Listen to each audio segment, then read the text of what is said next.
Imagine you're standing on the deck of a ship, watching the horizon. The sea looks calm, but beneath the surface, powerful currents are shifting. That's the global economy today. Many believe that holding cash is a safe harbor, but in reality, it's a vessel taking on water. People often think of cash as a safe asset. It sits in your bank account, looks stable, and feels secure. There's no visible volatility, no sharp ups and downs like stocks or commodities.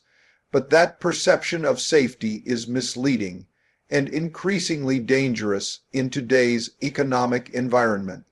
What appears to be a stable asset is actually eroding quietly, day by day. To understand this, we need to stop looking at wealth in nominal terms and begin evaluating it in real terms. It's not about how many dollars you have. It's about what those dollars can buy. That's purchasing power, and that's the true measure of wealth. If your cash buys less tomorrow than it does today, you're getting poorer, even if the number in your bank account stays the same or even increases slightly. The reality is that we are living through an era where money is being devalued at an accelerated pace. Governments around the world have massively increased the supply of money through stimulus packages, quantitative easing, and low interest rates to combat slowdowns, debt burdens, and economic crises. This has led to inflationary pressures that eat away at the real value of cash. You can see it in asset prices, in housing, in food, and in basic services. What you used to buy for $100 now costs $120 or more. Now, think of the incentives. Policymakers want inflation. It reduces the real value of debt and boosts nominal growth. Central banks don't want you to hold on to cash. They want you to spend it or invest it to stimulate economic activity. So they suppress interest rates to near zero or even negative. That's not just policy, it's engineering behavior. If you're holding cash, you're getting penalized. Let's be clear, earning zero or close to zero on your savings while inflation runs at 3%, 4%, or higher means you're losing wealth every year. And unlike a market crash, this kind of loss is insidious. It's silent, it doesn't show up in red numbers or headlines, but it's just as real, may be even more damaging because it goes unnoticed. People often confuse low volatility with safety, but cash isn't safe. It's just deceptively stable. That stability is what lures people into complacency. But when the economic environment shifts as it is now, that stability turns into fragility. If you don't move, you fall behind. And in today's monetary system, standing still means shrinking. Historically, every time countries print excessive amounts of money to solve their problems, it ends with a devaluation of the currency. You don't have to look far back to see examples. Whether it was Weimar Germany, Argentina, Zimbabwe, or more subtle cases like the decline of the British pound over the 20th century, fiat currencies always lose value over time when mismanaged. And what is cash? It's simply a promise made by governments. When those promises weaken, the value of cash collapses. There is also the psychological trap of accessibility. Cash feels easy. It's available. You can touch it. You can spend it instantly. That illusion of control adds to the perception of safety. But control isn't the same as security. You can control a melting ice cube too, but that doesn't stop it from disappearing. In today's world, capital preservation doesn't mean hiding in cash. It means adapting to reality. You need assets that maintain or grow their value in real terms. Assets that benefit from inflation, not get destroyed by it. That means things with intrinsic value productive assets, scarce resources, or instruments that adjust with the cost of living. Savers need to become investors. That doesn't mean chasing risky speculation. It means understanding that doing nothing is now the risky path.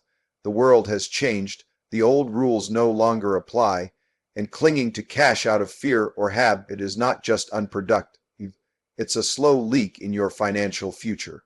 We are in a paradigm shift. Every so often, the rules of the game change. If you're still playing by the old ones, you lose, even if you think you're being cautious.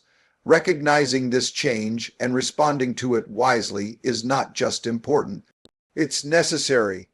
In times like these, understanding the difference between safety and illusion is what separates those who preserve their wealth from those who watch it dissolve. One of the most dangerous things an investor can do is to place all their bets on a single outcome. It's tempting, especially when a particular investment is performing well, to believe that it will continue to do so. People tend to extrapolate the recent past into the future, which leads to overconfidence and underpreparation. That's a fatal flaw, because no matter how smart you are or how much research you've done, the future is always uncertain, and risk doesn't care what you believe. That's why diversification isn't just a strategy. It's a fundamental law of nature in the world of investing. You can't eliminate risk, but you can manage it. And the single most powerful way to reduce risk without necessarily sacrificing returns is to diversify well. Think of it like a well-built machine. Each part is different, serving its own purpose, but they all work together. If one part breaks down, the others can still keep the engine running. That's how a diversified portfolio should work. Different assets behave differently in various economic environments. When one zigzags down, another may zigzag up. If you build your portfolio like a system where not everything depends on the same condition being true, you dramatically increase your ability to weather storms and even profit from them. The big mistake people make is thinking they're diversified when they're not. Owning 5 different tech stocks is not diversification. Buying property in 3 different cities isn't diversification if all the properties depend on the same interest rate environment. True diversification cuts across asset classes, geographies, currencies, and even economic scenarios. It requires looking at the correlations between your investments. If all your assets drop in value together when one thing goes wrong, you're not diversified, you're just spread out. The goal is to assemble a mix of assets that don't move together. In other words, their performances are not highly correlated. That way, you're not betting your future on being right about one scenario. You're preparing for multiple potential outcomes, because history has shown, time and again, that the unexpected happens more often than we think. It's important to understand that every investment is a bet on a future condition. If you own stocks, you're betting on growth and low inflation. If you own bonds, you're often betting on slowing growth or deflation. If you hold commodities, you're exposed to different factors entirely. The beauty of diversification is that you can balance these bets so that you're not overly exposed to one direction or outcome. You can create a portfolio where the risks offset each other and the returns compound.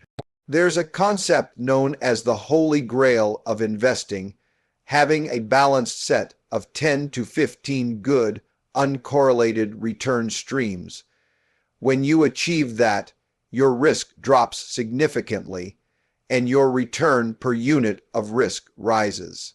That's the closest thing to a free lunch in finance, and it's not a theory. It's been proven over decades in both up and down markets. Diversification is also a hedge against our own blind spots. We like to think we understand the world, but most of what happens is driven by forces outside of our control. Policy changes, geopolitical shifts, technological disruptions. These events don't announce themselves in advance. A well-diversified portfolio accepts this reality. It doesn't require perfection. It just requires preparation. Another key point is that diversification isn't static. It needs to be actively maintained. Correlations change over time. An asset that used to protect you may no longer serve that purpose. That's why rebalancing and reviewing your exposures regularly is critical. You have to keep asking, if this part of my portfolio breaks down, what picks up the slack? Diversification is not exciting. It doesn't make headlines. It doesn't promise quick riches. But over time, it proves its value through resilience. It keeps you in the game during difficult periods, and it compounds your wealth steadily when others are losing theirs. It's the quiet engine of long-term success. The key is humility. You have to accept that you don't know exactly what's going to happen. That's not weakness, that's wisdom. And once you accept that you don't know, the most logical thing to do is to protect yourself from being too wrong about any one thing. In a world defined by change, unpredictability, and surprise, putting all your chips on one outcome is reckless. But building a portfolio that can endure and even thrive through a wide range of possibilities, that's real strength.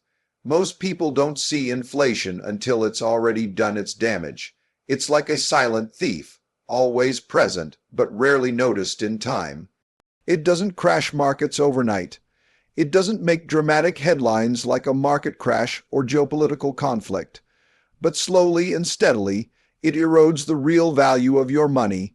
You feel it in the rising cost of groceries, healthcare, rent, and utilities. By the time it becomes a crisis, it's already eaten a significant chunk of your purchasing power. What makes inflation particularly dangerous is that it operates in disguise. You might think you're doing well. Your salary went up, your portfolio is green, your cash account is intact. But underneath it all, if the value of what you can buy with that money is shrinking, you're actually moving backward. This is the trap most people fall into. And in today's environment, the threat of inflation isn't theoretical, it's structural. Years of money printing, stimulus programs, ultra-low interest rates, and supply chain disruptions have created a landscape where inflation isn't just possible, it's already happening. And we're not just dealing with the typical economic cycle here. We're dealing with a paradigm shift where monetary policy alone can't fix the imbalances that have built up over time. In such an environment, holding assets that protect you from inflation isn't just a smart idea, it's essential. You need to be in things that don't just sit there losing value as prices rise. You need to own things that go up because prices are rising. There are certain assets that have historically outperformed in inflationary periods, not because they're magic, but because of their fundamental nature. These assets either hold intrinsic value, are linked to real world demand, or have built-in pricing power. The goal is to hold things that either are real or benefit from things becoming more expensive. Take commodities, for example. They're the building blocks of the real economy: oil, natural gas, copper, wheat, corn. When inflation rises, it usually means the prices of these raw materials are rising. If you're holding the raw materials or the producers of those materials, you're riding the wave instead of drowning in it. Then there's gold, often misunderstood but consistently reliable in this role. Gold isn't about getting rich quick. It's about preserving value. Unlike paper currencies, it can't be printed and it has no counterparty risk. Over centuries, gold has protected wealth across wars, crises, and currency collapses. It doesn't yield income, but it doesn't erode either. When trust in fiat currencies declines, gold tends to rise. It's not a perfect hedge, but it's a resilient one. Real estate also plays a crucial role, especially income-generating real estate. Properties with strong fundamentals can increase rents over time, which helps offset rising costs. In environments where the currency is losing value, tangible assets like property often hold up well, particularly in regions with strong demand and limited supply. There are also inflation-protected bonds, such as TIPS. These are structured to rise in value with inflation. While they might not offer explosive returns, they can provide important balance and predictability. When combined properly with other assets, they act as a stabilizing force. Another important piece is owning businesses, or more specifically, equity in businesses that have pricing power. Companies that can raise prices without losing customers tend to perform better when inflation is high. These businesses can pass their higher costs onto consumers, maintaining or even expanding margins. The key is to find high-quality companies with strong balance sheets and durable competitive advantages. But this isn't just about picking the right assets. It's about understanding the world you're in. Inflation changes the rules. If you're positioned for a deflationary world, holding cash long, duration bonds, or fixed income instruments, you're not just underperforming, you're bleeding. You have to look at what central banks are doing, look at fiscal policies, look at debt levels and the velocity of money. Inflation doesn't just appear out of nowhere. It's the result of choices made by policymakers, institutions, and governments. And when you see those choices lining up massive deficits, monetary easing, rising wages, energy shocks, you need to act accordingly. The people who protect their wealth in these periods are the ones who own real things, scarce things, productive things. They don't chase trends, they prepare, they hedge, they own a mix of assets that can perform across different environments, and when inflation rises, they don't panic because they've already built their portfolios for resilience. In the end, you don't fight inflation with hope. You fight it with ownership of assets that respond positively when the cost of everything else is rising. In investing, the biggest risks are the ones you don't see coming. The world is filled with unknowns, shocks that appear without warning and disrupt everything. Market crashes, political upheaval, policy mistakes, wars, pandemics. These are the moments that separate portfolios built on assumptions from those built on true resilience. And if you're relying only on the traditional levers, stocks and bonds, you're exposed to the same system. Wide shocks everyone else is. That's where alternative investments come in. Most people think of alternatives as niche or exotic, but in reality, they're essential. They are tools for reducing correlation and smoothing returns when the rest of your portfolio is under pressure. Alternatives are about stability, not necessarily in the sense of avoiding volatility altogether, but in helping balance and offset risks that traditional assets can't manage on their own. When markets move in cycles and those cycles become extreme, like we're seeing now, conventional portfolios break down, stocks and bonds, which are often assumed to behave differently, can suddenly become highly correlated when inflation spikes or central banks reverse course. That's exactly what happened during periods of stagflation or when tightening policies hit both equities and fixed income at the same time. In these scenarios, the traditional 60/40 model doesn't protect you, it exposes you. Alternatives provide access to different sources of return.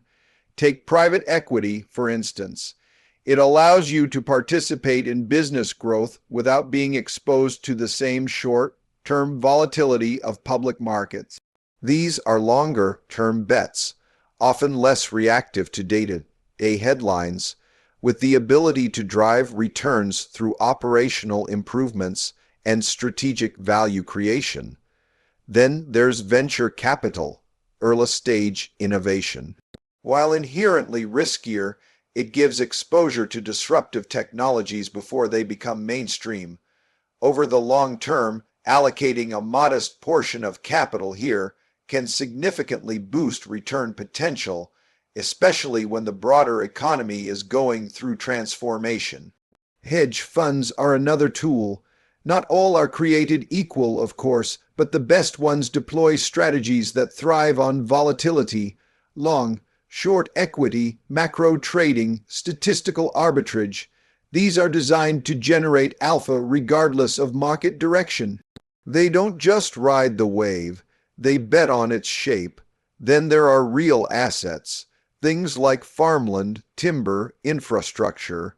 These aren't just inflation hedges.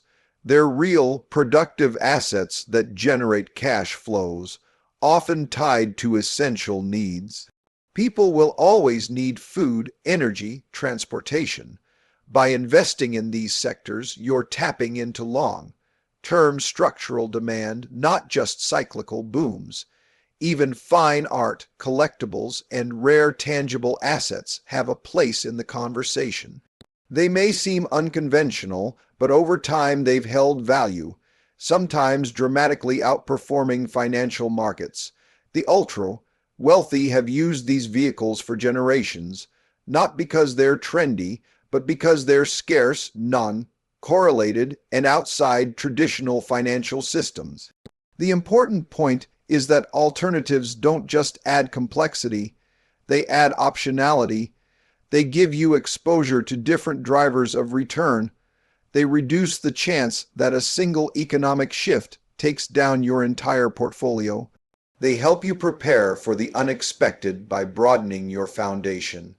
But alternatives require understanding. They're not passive vehicles you just throw money at. You need to know the strategy, the manager, the structure, and the risks. Liquidity is different. Transparency is different. You're trading some flexibility for the benefit of stability and asymmetric upside. The world doesn't operate in straight lines. Markets are increasingly shaped by policy shifts, geopolitical dynamics, technology, and black swan events. If your portfolio is built only on conventional tools, it will be vulnerable when convention breaks. And history shows that it always breaks, eventually. What makes alternatives valuable isn't just the return potential. It's the resilience. It's the fact that they often move differently when everything else is falling in lockstep. That's not just nice to have. It's essential when your goal is to preserve capital through cycles, not just in bull markets. You don't build a house for sunny days. You build it to stand through storms. The same logic applies to a portfolio. Stability doesn't come from betting bigger on the obvious. It comes from designing something that can bend without breaking, something that has strength in different conditions, not just ideal ones. We don't know exactly what tomorrow holds. That's the truth. But we do know that systems built on multiple independent sources of strength tend to survive, and those that rely on a single pillar tend to collapse when that pillar falters. That's why alternative investments aren't optional anymore. They're part of the foundation. If you study history long enough, you begin to notice patterns, cycles that repeat, empires that rise and fall, currencies that gain and lose dominance, and societies that shift their values with changing circumstances. The global economy is not a static system. It's dynamic, constantly evolving, driven by human behavior, policy decisions, technological innovation, and geopolitical forces. The biggest mistake investors make is assuming tomorrow will look like yesterday. We're living through one of those transition periods now. The rules of the game are changing. The world order that held steady for decades is fragmenting. Economic power is shifting. Institutions are strained. Trust in government, in currency, in media, even in each other, has declined. These shifts don't happen overnight, but when they reach a tipping point, they redefine everything. Take monetary policy. For years, central banks could inject liquidity, drop interest rates, and stimulate growth. That playbook worked in a low inflation world. But once inflation picked up, those same tools became blunt instruments. The cost of debt went up. Asset bubbles deflated. And policymakers found themselves trapped between supporting markets and preserving the value of money. You can't do both indefinitely. Now combine that with the global debt load, record levels of public and private debt. Servicing that debt becomes harder when rates rise. Governments that once borrowed easily now face constraints. Their ability to stimulate is limited. That changes the nature of economic responses going forward. Fiscal and monetary coordination becomes more complex, more political, more volatile. Geopolitically, we're also entering a more fragmented era. The unipolar world that existed after the Cold War is giving way to a multipolar one. U.S. dominance is being challenged, not just militarily, but economically and technologically. China, India, and other emerging powers are asserting their roles. Global trade is no longer just about efficiency. It's about security, resilience, and control. This has enormous implications. Supply chains are being restructured. Energy alliances are shifting. Reserve currency status is being questioned. If the dollar is no longer the sole anchor of the global system, what replaces it? What happens to capital flows, to asset prices, to investor behavior? These aren't theoretical questions. They're playing out in real time. Technology adds another layer. The pace of change is exponential. AI, automation, digital currencies, decentralized systems, they're transforming industries, labor markets, even how we define value. The traditional metrics, GDP, CPI, employment rates, no longer capture the full picture. We're measuring yesterday's economy with tools built for a different era. In this kind of environment, adaptation isn't optional. It's essential. You cannot manage your capital, your business, or your life with a fixed world view. You have to constantly update your thinking. What worked in the past may not work now. What felt safe yesterday may be risky today. For investors, this means reevaluating every assumption. Is your portfolio designed for inflation or deflation? For globalization or deglobalization? For rising productivity or political instability? The idea isn't to predict the future perfectly, it's to position yourself to survive and thrive across a range of possible futures. That requires balance. You can't be overexposed to any single idea, region, or narrative. You need diversification across geographies, currencies, and asset classes. You need to understand how different forces interact, how rising interest rates impact equities, how currency depreciation affects commodities, how political polarization drives policy volatility. It also requires humility. No one has perfect foresight, but those who build robust systems, ones that are resilient under stress, and to do well over time. Adaptation means not falling in love with your views. It means testing your assumptions, looking at data objectively, and staying open to change. The global economy will continue to shift. That's a constant. The question is how you respond. Will you cling to outdated models, or will you evolve your framework? Will you seek comfort in conventional wisdom, or will you explore the edges where the real change is happening? Every major turning point in history favored those who saw the shift early and adapted, not because they were lucky, but because they paid attention, they looked beneath the surface, they asked better questions, and they were willing to act even when it was uncomfortable. This is one of those moments. The world isn't ending, it's transforming, but transformation brings both risk and opportunity. Those who adapt will find the next era filled with potential. Those who don't may find themselves stuck in a world that no longer exists. The world operates in cycles, and the biggest challenge we face is recognizing those cycles and adapting before they reach their full fruition. Most people are caught off guard because they don't understand the broader trends that shape the world. They're focused on the here and now, reacting to short-term fluctuations instead of considering the long-term forces at play. And yet, it's the long-term dynamics, economic, social, political, that matter most.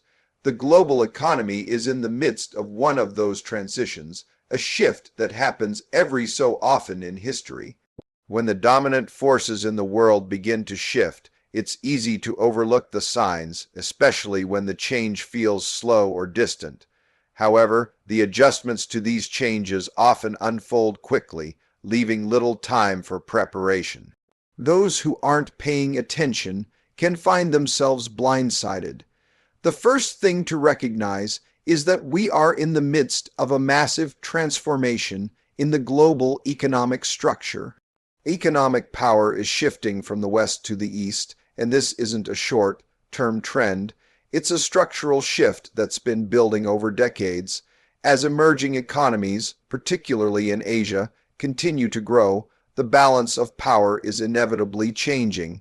The consequences of this shift are profound, impacting everything from trade policies to the dominance of the U.S. dollar. When you look at this global shift, you can see the writing on the wall for old models. The system that worked for much of the 20th century, where Western nations dominated the world economy, is no longer applicable in today's world. We're seeing the rise of other economic powers that are challenging the old order. The U.S. dollar, once the undisputed global reserve currency, is now under increasing pressure as alternative currencies are being used more frequently in international trade. The implications for everything from global investment flows to inflation are significant. One of the most powerful tools available in this environment is the ability to diversify, not just within asset classes, but across geographies. Holding assets in one region exposes you to risks that you may not see until they're already unfolding. For example, if you're focused only on the U.S. market, you're putting yourself at risk should the dollar lose its dominance or if there's a crisis in the banking system. Similarly, being overly reliant on one asset class, such as stocks or bonds, limits your ability to navigate the changing tides of the global economy. A diversified approach is the best way to protect against the unknowns. But diversification is not just about having assets in different areas. It's about understanding the risks that each of those areas carries. If everything you own is tied to the same outcome, then you're not diversified. True diversification means owning a variety of assets that react differently in different circumstances. Some assets will perform well during times of inflation, others during periods of deflation. Some will do well in a growth economy, while others will perform in downturns. It's this mix that provides resilience. Of course, diversification alone is not enough. You also need to recognize the role that inflation plays in eroding wealth. Inflation is a silent destroyer. Over time, it erodes the purchasing power of money, And if you don't take steps to protect yourself, you'll watch your wealth shrink even when it feels like your assets are doing fine. That's why having inflation, hedged assets in your portfolio is critical. Commodities, real estate, and inflation. Linked bonds are all good examples of assets that can help protect against the destructive forces of inflation. Real assets are often the best hedge against inflation because they have inherent value. Land, buildings, and other tangible goods tend to appreciate in price as currency value declines. In the same way, commodities like gold, oil, and agricultural products can provide a buffer when inflation is on the rise. These assets tend to perform better in periods when the value of money is falling, which is an inevitability given the global financial systems we have in place today. Finally, it's crucial to adapt to the shifting dynamics of the global economy. The risks of staying too anchored to old beliefs or outdated models are significant. The key to adapting is understanding that the past is no longer a reliable guide to the future. The world is changing faster than ever, and the ability to stay flexible, to adapt quickly, and to diversify broadly will determine who thrives in the coming years and who is left behind. The economic landscape is always in flux. But while uncertainty will always be present, there are fundamental principles that guide the way forward. Diversification, inflation protection, and a deep understanding of the global forces shaping our world. As the world continues to shift, those who are prepared to adapt will be the ones who not only survive but ultimately thrive. In conclusion, the financial landscape is evolving. Holding cash may feel safe, but it's akin to standing still in a world that demands movement. By diversifying your investments across these 6 asset classes, you position yourself to not only preserve your wealth, but also to grow it amidst the shifting tides of the global economy.